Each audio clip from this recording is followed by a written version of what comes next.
Bismillahirrahmanirrahim. Assalamualaikum warahmatullahi wabarakatuh. Nama saya Fatihah Laila Yenjao. Pada video kali ini saya akan sedikit menjelaskan tentang metode regresi linier dan metode interpolasi Newton dalam jenis polinomial berbasis Python 3.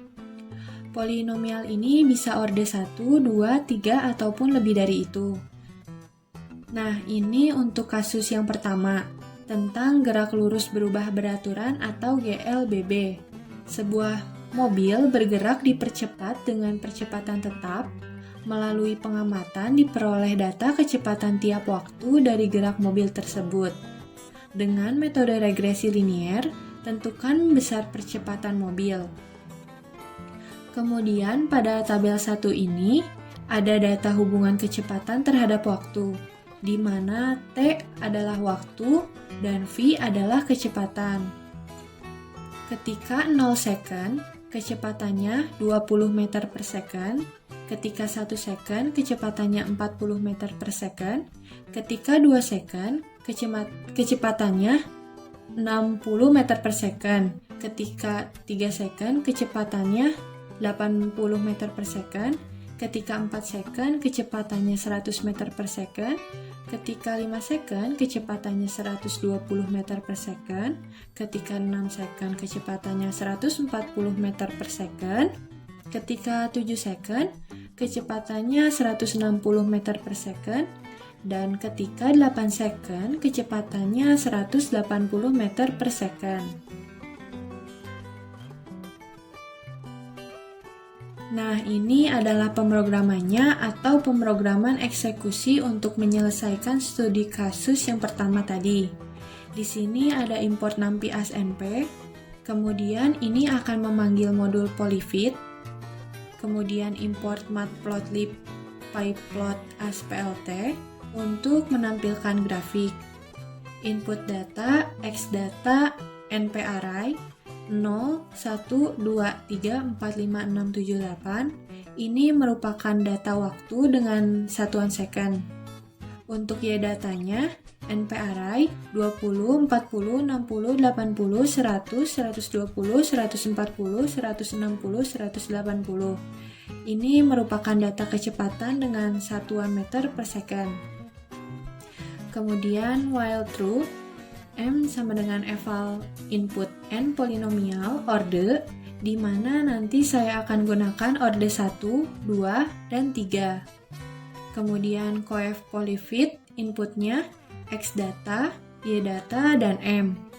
Selanjutnya nanti akan ada grafik kecepatan terhadap waktu untuk sumbu X-nya waktu dan sumbu Y-nya itu kecepatan.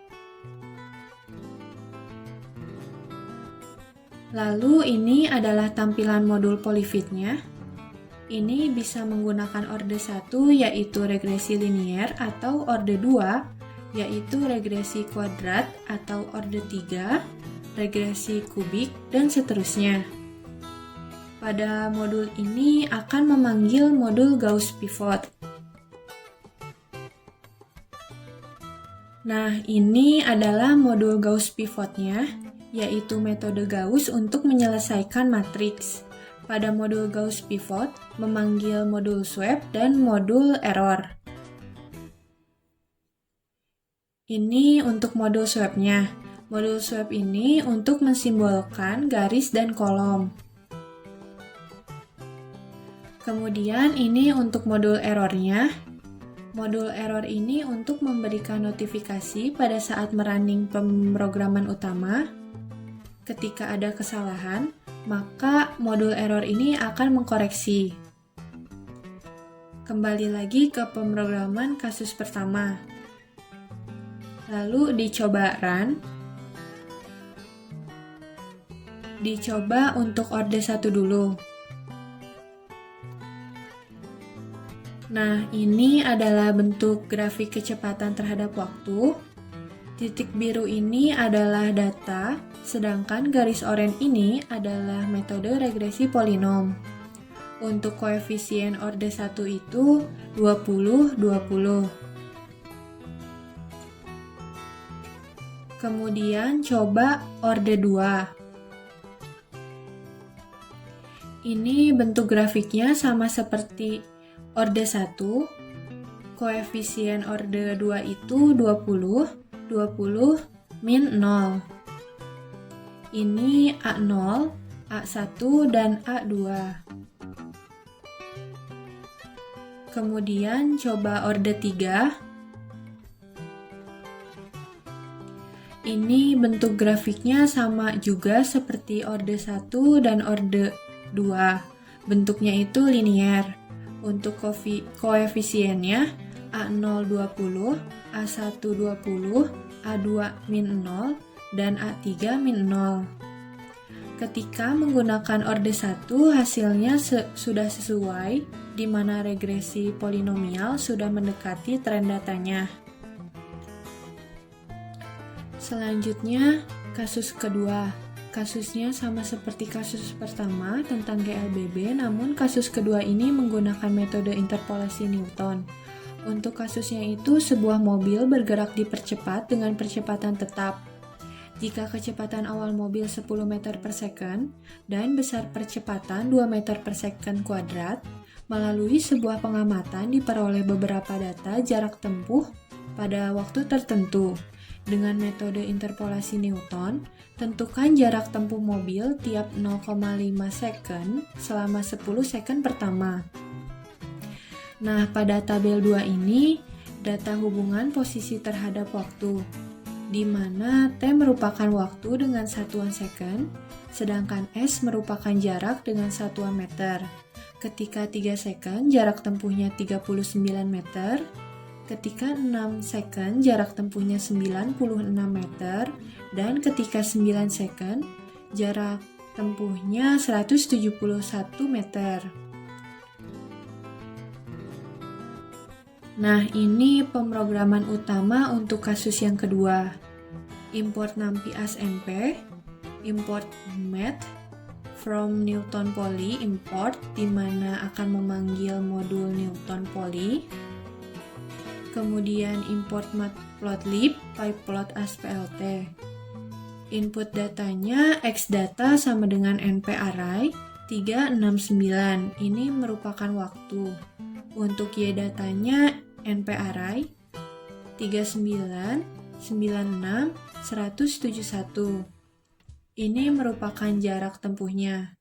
Kemudian A sama dengan coef inputnya xdata, y data.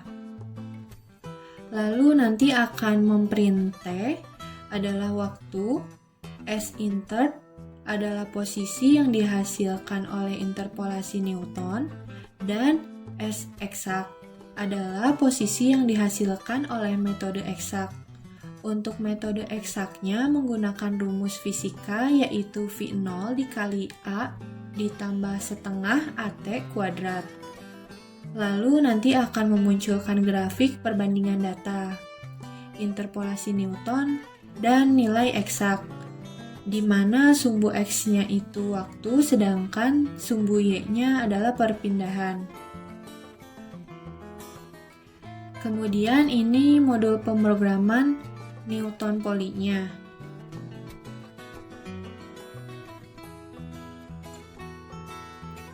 Kembali lagi ke kasus yang kedua.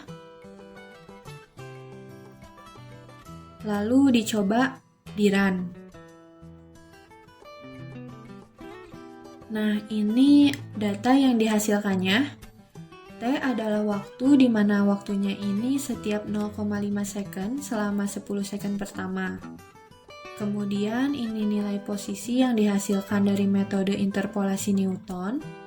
Sedangkan untuk X eksak merupakan nilai posisi dari metode eksaknya.